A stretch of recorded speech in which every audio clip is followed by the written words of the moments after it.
Bismillahirrahmanirrahim. Assalamualaikum warahmatullahi wabarakatuh. Kita bertemu lagi dalam mata kuliah Sistem Informasi Manajemen. Kali ini kita akan membahas tentang pengenalan sistem informasi yang berkaitan dengan sumber daya manusia atau diistilahkan SISDM. Sistem informasi sumber daya manusia atau SISDM dipahami sebagai satu prosedur sistematis untuk mengumpulkan, menyimpan, memelihara, serta memperoleh kembali dan melakukan validasi berbagai data tertentu yang dibutuhkan oleh satu organisasi tentang sumber daya manusianya. Sering juga disebut sebagai sistem informasi karyawan atau sistem informasi personalia, dan ada banyak nama lainnya. Konsep dasar sistem informasi sumber daya manusia memiliki kemampuan untuk dapat atau mendapatkan informasi yang dibutuhkan, disertai pilihan banyak orang yang lebih berhubungan dengan aktivitas perencanaan sumber daya manusia baru. Ada 4 bidang utama yang dipertimbangkan dalam melakukan perencanaan SDM dan integritasnya kepada berbagai aktivitas karyawan, sehingga diperlukan sebuah sistem informasi akurat dan tepat. Semua ini ada untuk mendukung pertama, perencanaan SDM, memahami kegunaan karyawan, mengembangkan SDM, dan perekrutan SDM itu sendiri. SISDM dirancang untuk menyediakan berbagai informasi yang meliputi ketepatan waktu, keakuratan data, ringkas, relevan, dan lengkap. Kita lihat keterkaitan SISDM dengan aktivitas SDM, di mana sistem informasi sumber daya manusia ini didapatnya melalui perekrutan, seleksi, penempatan, peramalan, perencanaan SDM, perencanaan karir, dan lain-lain. Lalu dilakukan pemeliharaan berupa pemberian kompensasi, ganti rugi, keuntungan, pelatihan, keselamatan, dan kesehatan kerja, dan dipahami juga di dalamnya terdapat hubungan pekerja. Selanjutnya, dalam hal pemanfaatan, dilakukan penempatan, pembinaan manajemen, pemberian keterampilan, penginventarisasian SDM, penilaian kerja, serta standar prestasi.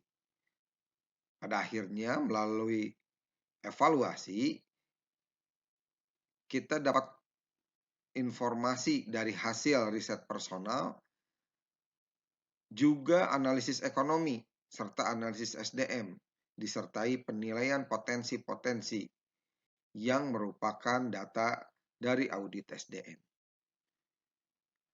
Komponen dasar sistem informasi SDM terbagi dalam 3 area, yaitu masukannya sebagai input, pemeliharaan data, dan keluaran data SDM. Dalam hal fungsi masukan, ini memberikan kemampuan untuk memasukkan informasi personalia ke dalam SISDM, meliputi berbagai prosedur yang diperlukan untuk mengumpulkan data mengenai SDM tersebut. Pada fungsi pemeliharaan data, dapat mengelola kualitas data yang disimpan.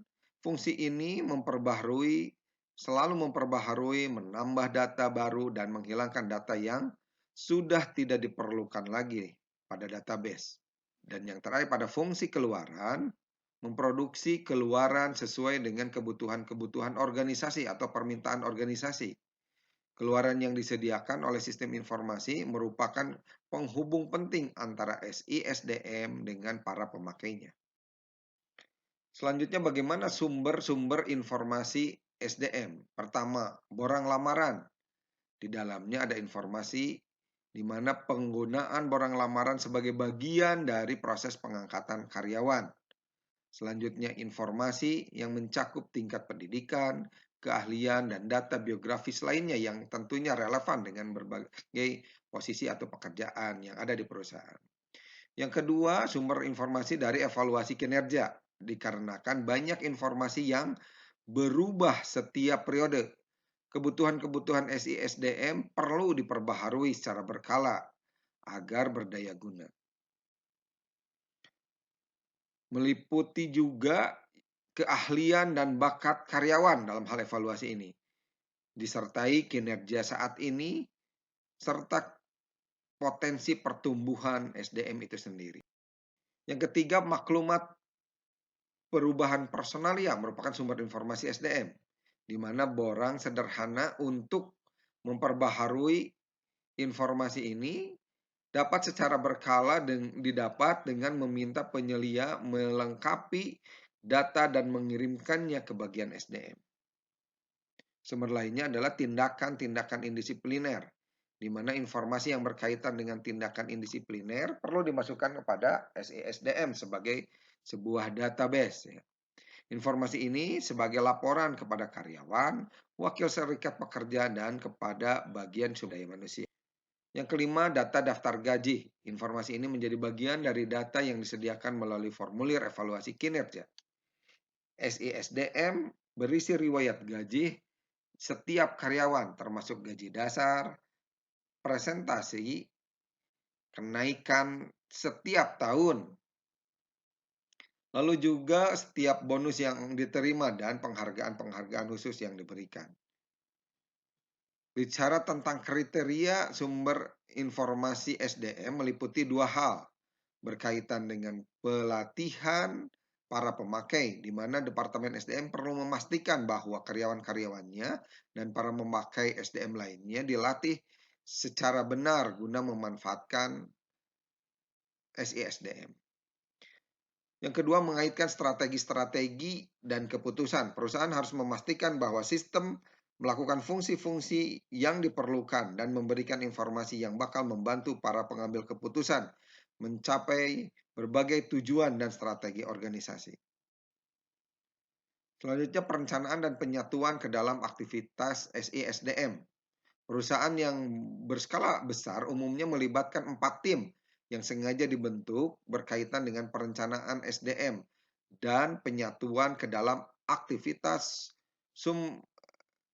sistem informasi SDM itu sendiri. Yang pertama, perencanaan tenaga kerja atau SDM, kegunaan SDM-nya, dan pengembangan SDM, serta rekrutmen SDM. Perencanaan tenaga kerja atau SDM. Ada 4 langkah penyusunan perencanaan tenaga kerja yang tentunya dapat menjadi informasi tambahan pada sistem informasi SDM. Pertama, bagaimana memetakan kapasitas SDM yang dimiliki, lalu memperkirakan kebutuhan SDM perusahaan untuk beberapa waktu ke depan. Selanjutnya, perencanaan SDM dan pengembangan talent atau tenaga kerja, kemampuan tenaga kerja. Dan yang terakhir, evaluasi perencanaan SDM dengan disertai monitoring. Dalam hal kegunaan SDM sebagai tenaga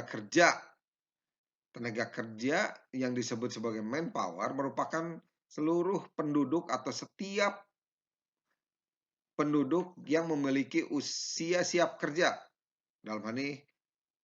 Dalam hal ini posisinya masih produktif ya. Tenaga kerja mempunyai kemampuan untuk memberikan jasa setiap satuan waktu yang berguna untuk menghasilkan produk berupa barang ataupun jasa yang dapat bermanfaat bagi dirinya sendiri atau orang lain. Kegunaan SDM lainnya sebagai tenaga ahli sumber daya manusia dapat berfungsi sesuai bidang dan kemampuannya. Salah satunya adalah sebagai tenaga ahli bagi satu perusahaan atau negara. Yang ketiga, sebagai pemimpin. Sumber daya manusia yang mempunyai kapasitas lebih besar dengan skill dan pengalaman yang mumpuni dapat berfungsi sebagai pimpinan bagi satu golongan perusahaan ataupun organisasi. SDM yang keempat sebagai tenaga usahawan. Sumber daya manusia yang dapat menjadi tenaga usahawan adalah mereka yang melaksanakan pekerjaan yang berhubungan dengan kemandirian dalam rangka menciptakan satu produk baru yang bermanfaat bagi orang banyak maupun lingkungannya. Dan yang terakhir, berfungsi dalam pengembangan iptek. SDM ini juga mempunyai fungsi utama dalam penemuan dan pengembangan ilmu pengetahuan sehingga dapat digunakan untuk kemajuan dirinya sendiri, lingkungan, dan orang lain termasuk perusahaan ataupun organisasi.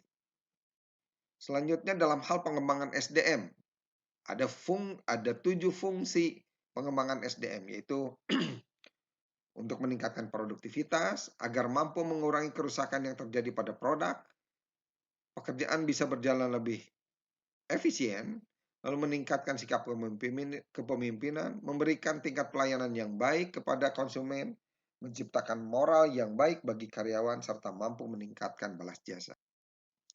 Dalam hal rekrutmen SDM, dipahami sistem informasi SDM juga berkorelasi terhadap pemahaman tentang tujuan utama rekrutmen SDM, yaitu menyediakan sekumpulan calon tenaga kerja yang memenuhi syarat agar konsisten dengan strategi, wawasan, dan nilai perusahaan. Lalu juga untuk membantu mengurangi kemungkinan keluarnya karyawan yang belum lama bekerja untuk mengkoordinasikan upaya perekrutan dengan program seleksi dan pelatihan. Dan yang terakhir, untuk memenuhi tanggung jawab perusahaan dalam upaya menciptakan kesempatan kerja. Demikian pengenalan tentang sistem informasi SDM, mudah-mudahan bermanfaat. Assalamualaikum warahmatullahi wabarakatuh.